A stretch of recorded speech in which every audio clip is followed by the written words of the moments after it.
Hello friends, ഞാനിന്ന് ചെയ്യുന്നൊരു video Dutch പാലസിനെ പറ്റിയാണ്. ഇപ്പോൾ കൊച്ചിയിൽ വന്ന ആൾക്കാർക്ക് ഈ വാതിൽ പോലത്തെ ഒരു ഫ്രണ്ടിലത്തെ ഒരു കൊട്ടാരത്തിൻ്റെ ഒരു ബാക്കി അവശിഷ്ടം കാണുമ്പോൾ അറിയാം ഇത് ആനവാതിൽ എന്നാണ് അറിയപ്പെടുന്നത്. അപ്പോൾ ഇതിനെ പൊതുവെ അറിയപ്പെടുന്ന ഡച്ച് പാലസ് എന്നാണ്. ശരിക്കും ഇത് മട്ടാഞ്ചേരി പാലസാണ്. പിന്നെ വേറൊരു ചരിത്രം ഡച്ച് പാലസ് എന്ന് അറിയപ്പെട്ടാലും ഇത് പണിതിരിക്കുന്നത് പോർച്ചുഗീസുകാരാണ്. കാരണം ആദ്യം കൊച്ചിയിൽ വന്ന ഡച്ചുകാരാണ്, പിന്നെ അവരൊക്കെ ഇടയിക്കൊണ്ട് പോർച്ചുഗീസുകാർ വന്നു.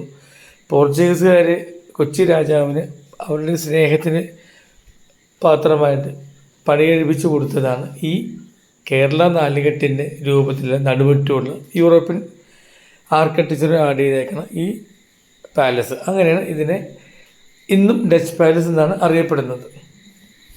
അപ്പോൾ ഇതിൻ്റെ ഒരു പ്രത്യേകത എന്താ വെച്ച് കഴിഞ്ഞാൽ രണ്ട് അമ്പലങ്ങളാണ്. ഒന്ന് ശ്രീകൃഷ്ണൻ്റെ അമ്പലം, മറ്റേത് പഴവങ്ങാടി ഭഗവതി അമ്പലം. ഇപ്പോൾ ഇവിടെ അഹിന്ദുക്കൾക്ക് പ്രവേശനമില്ല. ഇത് ഒരു 1.5 ഏക്കറിലാണ് ഈ സ്ഥലം ഇരിക്കുന്നത്. അപ്പോൾ കൊച്ചി രാജവംശവും പോർച്ചുഗീസുകാരും നല്ലൊരു സ്നേഹബന്ധം ഉണ്ടായിരുന്നു. സാമൂതിരിയാട്ട് യുദ്ധത്തിൽ അങ്ങോട്ടും ഇങ്ങോട്ടും സഹായങ്ങൾ കൊടുത്തിരുന്നു. ഇപ്പോൾ ഈ കാണുന്നതാണ് ശ്രീകൃഷ്ണൻ്റെ അമ്പലം. ഇതിൻ്റെ കുറച്ചുകൂടെ മാറിയാണ് ജൂതപ്പള്ളി വരുന്നത്. അതിന് സ്ട്രീറ്റും അവിടുന്ന് സ്റ്റാർട്ട് ചെയ്യുന്നുണ്ട്.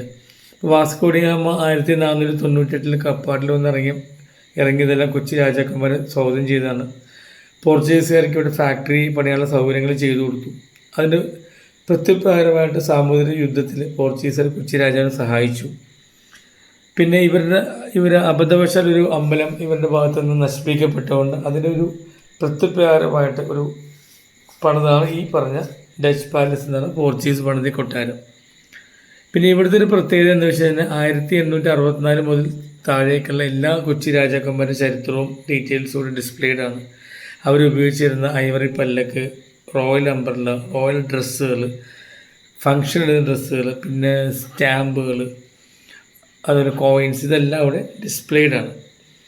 അപ്പോൾ ഇത് 1951 പാലസ് ആദ്യമായിട്ട് റെസ്റ്റോർ ചെയ്തിട്ട് സെൻട്രൽ ഗവൺമെൻറ്റിൻ്റെ കീഴിൽ വരുന്നത്. രണ്ടാമത് റെസ്റ്റോറേഷൻ 2007 തുടങ്ങി 2009 അവസാനിച്ചു. ഇത് യുനെസ്കോൻ്റെ വേൾഡ് ഹെറിറ്റേജ് സൈറ്റിൽപ്പെട്ട ഒരെണ്ണമാണിത്. ഇവിടെ കൂടുതലും വരുന്ന വിദേശികളാണ്. വെള്ളിയാഴ്ചയോടെ അവധിയാണ്. 5 രൂപയുടെ എൻട്രൻസ് ഫീസുള്ളൂ. നമ്മൾ കയറി വരുന്ന അവിടെ നമുക്ക് ഇതിന് ചരിത്രമുണ്ട്. അവിടെ നമുക്ക് ഫോട്ടോ എടുക്കാനുള്ള പെർമിഷൻ ഉണ്ട്. പിന്നെ അങ്ങോട്ട് ഫോട്ടോയോ വീഡിയോ എടുക്കാനുള്ള പെർമിഷനില്ല. മ്യൂറൽ പെയിൻറ്റിങ്ങുകളുണ്ട്. ആ മ്യൂറൽ പെയിൻറ്റിങ് തന്നെ ഫോട്ടോ വീഡിയോ എടുക്കാണ്ടിരിക്കാനുള്ള ഒരു കാരണമാണ്.